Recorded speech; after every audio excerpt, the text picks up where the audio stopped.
So hey guys, welcome back to our YouTube channel BR19_rider. So मैं आशा करता हूँ आप लोग बहुत बढ़िया होंगे, मस्त होंगे, तंदुरुस्त होंगे एंड बहुत ज़्यादा बिजी होंगे अपने लाइफ में एंड राइड कर रहे होंगे। ये मैं एक्सपेक्ट कर सकता हूँ as a blogger, as a moto blogger. Guys आज का जो टॉपिक है ना, ये थोड़ा डिफरेंट होने वाला है। मैं डिफरेंट क्यों बोल रहा हूँ? आज तक मैंने बाइक से रिलेटेड बाइक का रिव्यू बताया है, बाइक के प्रोस कॉन्स बताए हैं, आपको प्री ओन लेना चाहिए, क्या चेक करना चाहिए, बहुत सारी चीज़ें हमने कवर की है। बट आज की जो ये टॉपिक है ना, ये टॉपिक है बेसिकली हम बाइक को कैसे पार्सल कर सकते हैं, मतलब one state to another states को कैसे हम भेज सकते हैं, क्या इसका प्रोसेस है, इसका डॉक्यूमेंट क्या है, क्या चार्जेस है, कैसे कर पाएंगे, सेम डे में कर पाएंगे, खुद से जाना होगा, कोई बाइक लेने आया मतलब आएगा, पिकअप करने आएगा। ये सारी चीज़ें जो हैं वन बाय वन हम कवर करने वाले हैं। तो आप बिल्कुल इस वीडियो को मिस मत कीजिए, पूरा वीडियो देखिए एंड ये आपको बहुत ज़्यादा यूज़फुल कंटेंट होने वाला है। तो इसको हम देर नहीं करते हैं, चलिए स्टार्ट करते हैं। Let's get started.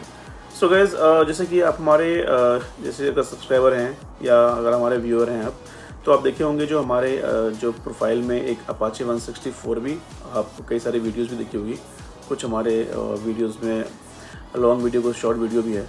तो वो बाइक जो है मैंने पिछले साल जुलाई में मैं बिहार से दिल्ली मंगाया था एंड इसको जो है मुझे घर भेजनी थी इस बाइक को। तो इसको मैंने घर भेज दिया है कुछ दिन पहले, अप्रॉक्स 7-10 डेज़ मतलब हो चुका है। तो मैं आपको बताता हूँ मैं इसको कैसे सेंड किया हूँ, क्या क्या प्रॉब्लम मुझे फेस करनी पड़ी थी, तो मैं आपको सब कुछ बताता हूँ। तो शॉर्ट में थोड़ा बात करते हैं पहले।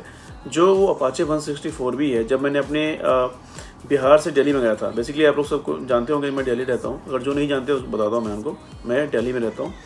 तो मैं पिछले साल जो है अपाचे 164 भी जो है मैंने मंगाया था आपको अपने गांव से, सहरसा से मैं बिलोंग करता हूँ बिहार, और अपने गांव से मंगाया था दिल्ली के लिए। तो वो हमने मंगाई थी जुलाई में, जुलाई में 10 जुलाई को 25 में ये मेरे पास आई थी ये बाइक। तो एक साल हमने चलाई यहाँ पे, बट दिल्ली में पता है ना आपको थोड़ा सा प्रॉब्लम क्रिएट होता है, तो उस टाइम मजबूरी थी मेरी, तो मैंने बाइक मंगा ली थी। तो फाइनली हमने डिसाइड करा था बाइक को भेजना है वापस जहाँ से बाइक आई है।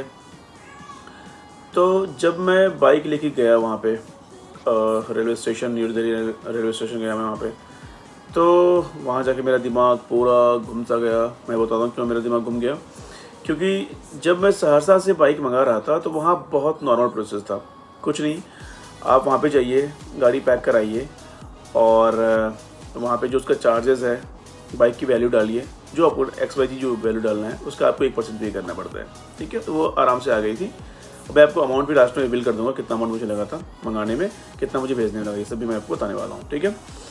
तो गाइज़, जब मैं भेजने गया था अपने अपाचे को, पहला दिन गया तो मुझे वापस आना पड़ा, क्योंकि मुझे नहीं पता था जो दिल्ली NCR में एक रूल है, अगर आप बाइक को भेजना चाहते हैं तो आपके पास जो है ट्रेन की टिकट होना ज़रूरी है। अगर आपके पास ट्रेन की टिकट नहीं है तो आप अपनी बाइक को सेंड नहीं कर सकते, ठीक है। ये बहुत ज़्यादा यूज़फुल जो है ना एक इन्फॉर्मेशन है। अगर अपना बाइक सेंड करना चाहते हैं, कार सेंड करना चाहते हैं, तो ये चीज़ हमेशा दिमाग में रखिए। अगर आपके पास ट्रेन की टिकट नहीं है और आप चाहते हो अपने बाइक को भेजने के लिए, आप कुछ भी कर लो, आपकी बाइक नहीं जाएगी। आप ट्रैवल करो ना करो मैटर नहीं करता है, आपको टिकट कटानी ही पड़ेगी, तब जाके अपने बाइक को आप सेंड कर पाओगे। सो गाइस, मुझे आइडिया नहीं था जो अगर मेरे पास टिकट नहीं है तो मैं बाइक नहीं सेंड कर पाऊँगा। तो मेरा पहला दिन था, मैं गया था रेलवे स्टेशन, मैंने इंक्वायरी करी, कुछ ब्रोकर, कुछ दलाल था, वो भी काफ़ी आपका मतलब पीछा करेगा बहुत ज़्यादा, सर मेरे से करा लो, मैं इतने दे दो, इतने दे दो, XYZ अमाउंट दे दो, हो जाएगा, करेगा।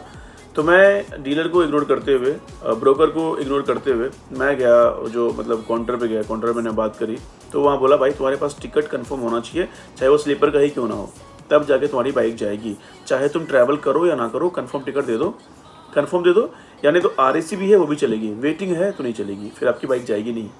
तो ये रूल है, सबसे पहले जान लो। तो एक दिन गया मैं, फिर बाइक लेके आ गया, क्योंकि ब्रोकर बोल रहा था सर बाइक मुझे दे दो, मैं भेज दूंगा, आप मुझे अमाउंट ये वो दे देना, मतलब जो एक्चुअल चार्ज है उससे वो 3x मेरे से मांग रहा था। तो भाई मैं सी तो हूँ नहीं जो मैं उसको दे के आऊँगा, तो मैंने बोला नहीं चलो कोई नहीं, मैं नेक्स्ट डे आके कर दूँगा। तो नेक्स्ट डे क्या हुआ, मैं किसी कारणवश नहीं जा पाया एंड उसके बाद मैं फिर अगले दिन मैं गया। अगले दिन जब मैं वहाँ गया तो सबसे पहले किसी से कोई बात नहीं करी। मेरा वेटिंग टिकट था, मैं वेटिंग टिकट स्लीपर काट लिया था क्योंकि मुझे ट्रैवल नहीं करना था। मैंने स्लीपर का वेटिंग टिकट लिया और मुझे पता था वो कंफर्म हो जाएगा क्योंकि स्पेशल ट्रेन थी वो, ठीक है, सहरसा के लिए। तो हमने टिकट ले ली वेटिंग और मैं चल गया वहाँ पे रेलवे स्टेशन। और जब मैं रेलवे स्टेशन गया तो बंदा बोला जो सर पैक करा लो। तो मैंने देखा पैकिंग का चार्ज वगैरह, तो एक लोकल पैकर है, एक जो है ना आपका रेलवे का पैकर है, ठीक है। तो अगर आप चाहो तो लोकल पैकर से ही पैक करा सकते हो, कोई दिक्कत नहीं है। बट मैंने क्या किया, लोकल से नहीं कराया। लोकल वहाँ पे दिल्ली स्टेशन पे 200 to 300 मांग रहा था, बट जो रेलवे का था वो 400 मांग रहा था। तो मैंने सोचा चलो 100 के लिए क्या है, वो लोकल से करानी है, रेलवे वाले से करा लेते हैं। तो रेलवे पैकर से हमने पैक करवा ली अपनी बाइक क्यों, टैंक वैंक पूरा पेट्रोल वगैरह सब खाली कर दिया। वैसे मैं पेट्रोल तो पहले से मतलब कम लेके गया था, तो जो पेट्रोल वो टैंक खाली कर रहा था तो हाफ लीटर पेट्रोल निकला होगा मुश्किल से। तो जो पेट्रोल निकलता है ना, तो बेसिकली जो पैक करता है ना वो आपसे मांग लेता है। अगर बहुत पेट्रोल है तो आप लेके चले जाओ, थोड़ा है तो अगर आप देना चाहते हो उसको दे दो। तो मैंने क्या किया, चलो क्योंकि मैं उधर से रिटर्न हुआ मेट्रो से, तो मैंने बोला चलो तुम रख लो, कोई नहीं, मेट्रो में अलाउ भी नहीं है ना पेट्रोल ले जाना। तो गाइज उसके बाद मैंने पैक तो करा ली। फिर मैं गया काउंटर पे, मैंने बोला ये बाइक भेजनी है, मेरे पास टिकट भी है। और वहाँ पे मेरा एक वेटिंग था और मैंने बोला जो आप कर दो, ये कंफर्म हो जाएगी। तो रेलवे जो स्टाफ है, जो कर्मचारी है वहाँ, बोलता है नहीं कंफर्म चाहिए भाई तभी होगा। तो उनका भी कहना सही था। जैसे ही वो मुझे भेजे वहाँ से, मैं थोड़ा सा आ गया कि मुझे मैसेज आ गया जो आपका जो है ना ये टिकट कंफर्म हो चुका है। मतलब चार्ट प्रिपेयर नहीं हुई थी बट RSC आ गई थी। तो मैं गया देने के लिए, तो उन्होंने मेरे सारा डॉक्यूमेंट मांगा। मैं सारा डॉक्यूमेंट जो है मतलब उसका जेरोक्स कर गया था। डॉक्यूमेंट थोड़ा मैं आपको बता देता हूँ। आपका जो आधार कार्ड, पैन कार्ड, ये नीड नहीं है इसकी, और आपका टिकट का जो है वो प्रिंट आउट चाहिए। एंड मेन चीज़ जो आपको करना है, वो जो टिकट आपका कंफर्म होना चाहिए वो मैंने आपको बता दिया है। And the next is bike जो है आपके नाम पे होनी चाहिए या आपके ब्लड रिलेशन, मतलब जैसे मान लो मैंने बाइक सेंड करी, अगर बाइक मेरे नाम पे नहीं होती और मेरे फैमिली में भी किसी के नाम पे नहीं होती, जैसे मेरा भाई, मेरी बहन अगर मैरिड नहीं है तो, या मान लो मेरे घर वाले कोई भी एक्सपायर, तो बाइक मैं सेंड नहीं कर पाता, ठीक है। तो ये एक चीज़ बहुत बड़ा मेरे को लगता है डिमेरिट है, जो भाई ऐसा नहीं होना चाहिए। अगर डॉक्यूमेंट, अगर बाइक है, कार जो भी है, डॉक्यूमेंट सारा उसका अवेलेबल है, तो फिर सेंड करने में कोई दिक्कत होनी नहीं चाहिए मेरे ख्याल से। तो ये चीज़ें आपको बहुत प्रॉब्लम करने वाली है, जो अगर आपके नाम पे गाड़ी नहीं है तो आप सेंड नहीं कर पाओगे, ये है ऐसा। अगर आपका ब्लड रिलेशन कोई है ना, मान लो आपके पापा के नाम पे गाड़ी है, एग्जांपल दे रहा हूँ, और आपने गाड़ी जो है यहाँ मंगा लिया है, तो आप सेंड कर सकते हो। वो आपको आपके पापा का आधार कार्ड मांगेगा, उस पर नाम लिखा होना चाहिए, या आपका आधार कार्ड पे आपके पापा का नाम लिखा होना चाहिए, तो वो कंसिडर कर लेंगे। बट अगर आप मान लो, एक एग्जांपल दे रहा हूँ, अगर आप मान लो किसी सिटी में आपने OLX से कोई बाइक परचेज़ करी, ठीक है, ट्रांसफ़र करने के लिए मान लो आपने दे दिया या नहीं भी दिया, और बाइक आप किसी स्टेट में मंगा लेते हो, बट अगर उसको आप अगर भेजना चाहोगे ना तो वो नहीं जाएगा, क्योंकि अगर आपके नाम पे ट्रांसफ़र है तो जाएगा, अगर आपके नाम पे गाड़ी नहीं है, किसी और के नाम पे है, तो आप सेंड नहीं कर पाओगे दिल्ली NCR से। ये यहाँ पे रूल है। सो जो ये रूल है वो आपको फॉलो करना पड़ेगा। मैं आपको इसलिए बता रहा हूँ क्योंकि ये वीडियो देखने के बाद ना मैं चाहता हूँ जो आप में से कोई भी अगर अपना बाइक पार्सल करना जाओ तो आपको ये सब दिक्कत नहीं आए, आपको सारी क्लैरिटी मिल जाए, तब जाओ आप वहाँ पे। क्योंकि आप बार बार जाओ, परेशान हो गया हो, फिर आपका दिन पूरा बर्बाद हो जाएगा, फिर बहुत ज़्यादा हेक्टिक हो जाता है सारा चीज़, राइट। तो ये चीज़ आपको झेलना ना पड़े। तो गाइस डॉक्यूमेंट मैंने आपको बता दी, आधार ले लो, पैन ले लो, RC ले लो, ठीक है, इंश्योरेंस कॉपी ज़रूरी है, पॉल्यूशन नहीं है फिर भी चलेगा, पॉल्यूशन नहीं मांगते ये लोग, एंड आधार मैंने बोल दिया, और जो आपका ट्रेन टिकट है उसका जेरोक्स ले लेना, इतना चीज़ ज़रूरी है, ये लेके जाओ। और पेट्रोल जो है पहले वो टैंक थोड़ा खाली करा लेना, क्योंकि देखो वहाँ पे पेट्रोल फिर निकालने में टाइम लगेगा, वो पैसे वैसे लेते हैं, मतलब जो पैकिंग करता है एक्स्ट्रा पैसा नहीं लेगा, जो पैकिंग करता है वो निकाल देगा आपको पेट्रोल, ठीक है। तो ये चीज़ डॉक्यूमेंट आपको कैरी करनी है, आप गाड़ी पैक करा लो। तो मैं बताता हूँ कि मैंने गाड़ी पैक करवा ली अपनी, एंड फिर मैं जब वहाँ पे गया तो मेरे साथ भी प्रॉब्लम यही आ रही थी। जो ये गाड़ी जो है ना, मेरे दोस्त के नाम पे जो है ना, मैंने ये गाड़ी ली थी, फ्रेंड के नाम पे ली थी। मतलब क्या था, जो उस टाइम में ऐसा कुछ रीज़न था, जो मैंने फ्रेंड के नाम पे फाइनेंस कराया था बाइक, तो अपने नाम पे मैंने ट्रांसफ़र कराया नहीं थी और मैं ले आया था दिल्ली। अब दिक्कत कहाँ पे आ गई मेरे साथ, जो उन्होंने बोला सर ये बाइक आप नहीं सेंड कर सकते हो क्योंकि आपके फ्रेंड के नाम पे है। मेरा दिमाग पूरा घूम गया, जो आज का दिन मेरा पूरा बर्बाद हो जाएगा। तो फिर मैं बहुत ज़्यादा रिक्वेस्ट किया, बहुत रिक्वेस्ट किया, कोई सुन नहीं रहा था। बोल रहा था भाई चले जाओ, कुछ नहीं हो सकता है। तो जिस दलाल को मैं इग्नोर किया था फर्स्ट डे, मैं उस दलाल के पीछे पीछे भाई यार बाइक भेजनी थी ऐसे। तो उसने पूछा सारा सिनेरियो, मैंने बता दिया। बोला सर सेंड नहीं कर पाओगे, ऐसे होता ही नहीं है। तो मैंने बोला भाई तो तुम्हारा सेटिंग होता है, तुम लोग करा दो। तो वो बंदा जो है बहुत खुशामद करने के बाद मान गया, ठीक है सर चलो मैं कराता हूँ आपको। तो वो बोला जैसे जैसे मैं बोलूँगा वैसे वैसे करना। तो वो सारा चीज़ जो है मेरे को बताया, जो मैं जाता हूँ मैं बात करता हूँ, अब पैसे आपके इतने लगेंगे, इतने देने पड़ेंगे, आप ना मत बोलना। मैंने बोला चलो ठीक है कोई इशू नहीं है। तो फिर मैं जो है बंदे को डॉक्यूमेंट दे दिया।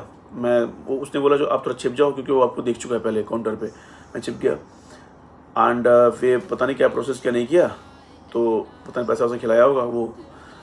तो उसने मुझे बोला साइन करने के लिए, मैं गया साइन वाइन किया, सब ओके। तो अब मैं आपको बताता हूँ प्रोसेस क्या है। चलो ये तो चलो मेरे नाम पे बाइक नहीं थी इसलिए मुझे प्रॉब्लम हो रही थी, बट इसका प्रोसेस क्या है सेंड करने का। मान लो अगर मेरे पास मान लो मेरे नाम पे बाइक होती, अगर मैं सेंड करता तो क्या प्रोसेस है। काउंटर पे गए, काउंटर पे सबसे पहले क्या होता है, जो आपकी जो बाइक एक आपको फॉर्म मिलता है, ठीक है, फॉर्म आपको फिल करना होता है। मैं आपको इसमें जो है ना वो डाल दूंगा वो फॉर्म लास्ट वीडियो के लास्ट में।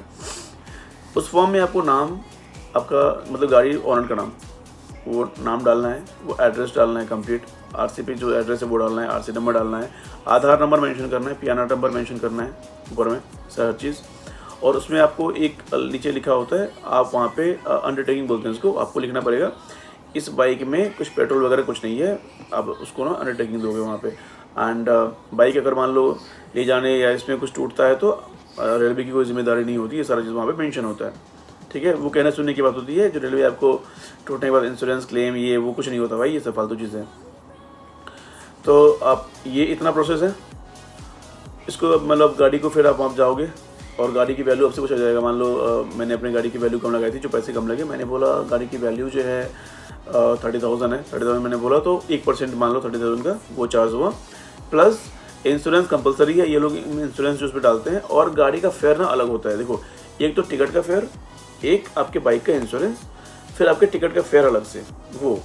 ये तो नॉर्मल प्रोसेस है, मैं आपको बता रहा हूँ, ठीक है। तो अगर मैं नॉर्मल प्रोसेस के थ्रू जाता तो मेरी बाइक सहरसा जो डिस्टेंस है वो है 1000 किलोमीटर, मेरी बाइक आराम से चली जाती 2200 में चली जाती मेरी बाइक दिल्ली से, ठीक है। सब कुछ मिला के बोल रहा हूँ मैं। बट मैं ब्रोकर के थ्रू गया तो मुझे डबल पे करना पड़ेगा, करा मुझे वो ब्रोकर बोल रहा था 3x पे करना पड़ेगा। बट मैंने बहुत काफ़ी रिक्वेस्ट करा एंड उसको मैंने लोभ दिया, भाई मेरे पास कार भी है, मेरे पास एक और बाइक है, वो भेजना है तो मैं इसे कराऊंगा। तो बंदा थोड़ा सा मान के मेरा 4,000 फिक्स हुआ। 4,000 ने बाइक जो है उस बंदे को दिया। वो बंदा वो मतलब जो बाइक की वैल्यू वगैरह वो लगा के सब कुछ करके, तो लास्ट में क्या होता है, जब सब कुछ गाड़ी की वैल्यू लग जाती है, गाड़ी का वेट हो जाता है ना, अमाउंट आपको डिसाइड हो जाएगा। तो आपको वे बिल के लिए ना अलग काउंटर पे जाना पड़ता है, ठीक है। वो फॉर्म लेके जाओगे काउंटर पे, वहाँ से आपको सारा चीज़ जो है गाड़ी के बारे में बताया जाएगा। जो आपकी ये गाड़ी है वो आपसे पूछता है, सबसे पहले पूछता है जो हर चीज़ क्लियर है ना, एवरीथिंग डॉक्यूमेंट चेक करते हैं वहाँ पे। फिर आपको एक लास्ट में जब पेमेंट वगैरह आप कर देते हो तो आपको एक वे बिल मिलता है। वे बिल मतलब वो बिल जो एक काइंड ऑफ रिसीविंग होता है। जब बाइक आपकी मान लो डेस्टिनेशन में पहुँचती है तो वो बिल ओरिजिनल वहाँ होना चाहिए। बाइक वहाँ कोई भी रिसीव कर सकता है बट उसके पास वो ओरिजिनल बिल होना चाहिए, ठीक है। और एक चीज़ याद रखना, अगर मान लो वो बंदा सेम ट्रेन में जा रहा है तो ठीक है, वो खुद रिसीव कर लेगा। अगर आप वो बिल कुरियर से भेज रहे हो, कोई और वहाँ रिसीव करेगा वो बाइक को, तो आपको ध्यान रखना है जो वो बिल ओरिजिनल तो होना ही चाहिए, साथ में आरसी और आधार का भी जो उसको फ़ोटो भेज देना जिस बंदे के नाम पे बाइक है। ये काम कर लेना एक बार। तो ये जो है प्रोसेस हमने बिल्कुल करी थी और इस प्रोसेस से ही हमारी बाइक जो हमें मिली है। और हमने छोटी सी गलती क्या कर दी है जो आप लोग मत करना। हमने सोचा जो हमारा डिस्टेंस काफ़ी है, अगर मान लो बाइक आज मैं भेज रहा हूँ, अगर मैं आज कुरियर करूँ अपना आरसी वगैरह, तो उसको पहुँचने में कम से कम 5 दिन तो लग जाएगा, चाहे स्पीड पोस्ट कर लो, ब्लू डार्ट कर लो या डिलीवरी से कर लो, राइट। मैंने क्या किया, जो मैंने पूछा जो ब्रोकर से हमने काम कराया था, बोला भाई ऐसे बात है यार, डॉक्यूमेंट कैसे भेजनी है वहाँ पे। उसने क्या किया, जुगाड़ करके कैसे कैसे बांध के जो पैक किया था ना, हल्का फाड़ के हैंडल में बांध दिया वो रस्सी वस्सी करके, ठीक है। डॉक्यूमेंट चले गए बहुत अच्छे से। लेकिन जब वहाँ पे बाइक पहुँची तो जो मेरा कज़िन था वो रिसीव करने गया था बाइक को, तो वहाँ प्रॉब्लम करने लगा, जो भाई ये रेलवे का रूल नहीं है, तुमने क्यों इसमें आरसी वगैरह डाल दिया। ये सब बात वहाँ पे हुई तो और विवाद हो गया, बोला अब तुम्हें बाइक दूंगा नहीं मैं, मतलब थोड़े पंगे मंगे, उसके पैसे वैसे खाने थे, तो रिक्वेस्ट करके वो 100-200 लिया, आराम से वो फिर दे दिया। तो ये काम मत करना, हमेशा कोशिश करना जो जिस ट्रेन से बाइक भेज रहे हो उसमें जो होता है ना अटेंडेंट होता है, उसको कुछ पैसे दे दो और वो वहाँ पे तुम्हारे किसी बंदे को दे देगा। अगर वो नहीं हो पाया तो भाई कुरियर से ही भेजना, ठीक है, चाहे 2 दिन 4 दिन 5 दिन लग जाए। मैं क्यों बोल रहा हूँ कि भाई साफ बोल रहा हूँ मैं, सेफ़ पहुँचेगा मतलब अगर वे बिल खो गया ना तो वो बाइक ऑलमोस्ट कहो रेलवे की हो जाती है, बट वहाँ भी एक प्रोसेस होता है, काफ़ी लेंदी है, बॉन्ड साइन करो, ऑनर्ड पहुँचो, अंडरटेकिंग लो, जो CRPF होता है वो चेक करेगा, तो ये काफ़ी बाइक तो आपको मिल जाती है बट काफ़ी लेंदी प्रोसेस होता है, तो उतना लेंदी क्यों करना है, राइट। तो हम बिल खोएंगे नहीं, तो ये चीज़ आपको थोड़ा सा ध्यान में रखना पड़ेगा। एंड इसके अलावा जो है मैं आपको कुछ और आपके साथ डिस्कस करने वाला हूँ इसमें। सो गाइज मैं आपसे ये बोलना चाह रहा था फाइनली, क्योंकि देखो हमने ऑलमोस्ट सारी चीज़ें कवर कर ली हैं, ठीक है। मैंने आपको चार्जेस भी बता दिए, क्या चार्ज था नहीं था, ठीक है, एंड कितने में बाइक चली गई, कितने में बाइक को जानी चाहिए थी, राइट, ये सारा चीज़ मैंने आपको बताया। और मैं आपसे ये बोलना भूल गया, जब मैंने बाइक को मंगाया था, ठीक है, सहरसा बिहार से दिल्ली के लिए पिछले साल, तो उस टाइम में जो है ना मेरी बाइक आ गई थी 1500 में, ठीक है। कैसे, वहाँ पे टिकट का झंझट नहीं है, आप सहरसा मतलब बिहार सहरसा से आप जाओ नहीं जाओ, किसके नाम पे गाड़ी है कोई मतलब नहीं है, आरसी है ओरिजिनल, इंश्योरेंस है, बाइक है, पैक करा लो भेज दो। बट दिल्ली NCR में ये चोचा है, तो जो मैंने आपको बोला है ना उसको थोड़ा ध्यान में रखना, और जो मैंने बोला है वही है, क्योंकि मैं बहुत दिन पहले नहीं कराया हूँ ये, मैंने जो बाइक भेजी है यहाँ से 7 डेज़ हुआ है भाई, 7 डेज़ मतलब आज कितना है, आज आपका 12 जुलाई है, राइट, आज तो हमने भेजा है 1 या 2 जुलाई को भेजा होगा बाइक हमने यहाँ से। तो ये सारा चीज़ ना ये बिल्कुल ट्रू है, मैं ऐसा नहीं जो मैं आपको मिसलीड नहीं कर रहा हूँ, तो ये चीज़ ध्यान में रखना। तो बस गाइज यही था।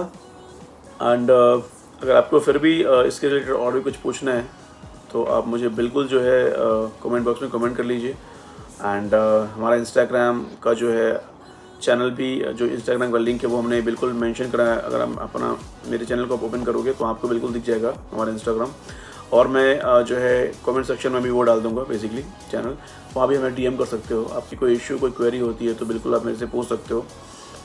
तो गाइज़ आज के लिए जो है आप हमें बता दीजिए, मैं कुछ क्लिप इसके बाद डालूंगा जो अपने बाइक को थोड़ा बहुत ज़्यादा मैंने वीडियो नहीं बनाई है, क्योंकि मुझे बस आपको बताना था उतना वीडियो में, क्योंकि पहले बहुत ज़्यादा फ्रस्ट्रेट था मैं इन सब चीज़ों को लेकर, मैंने वीडियो नहीं बनाई।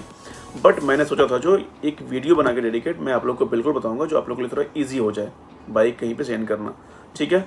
तो गाइज़ विदा कर लेते हैं अभी, फिर नेक्स्ट वीडियो के हिसाब से मिलते हैं बहुत जल्द, तब तक के लिए thank you, love you so much, bye all.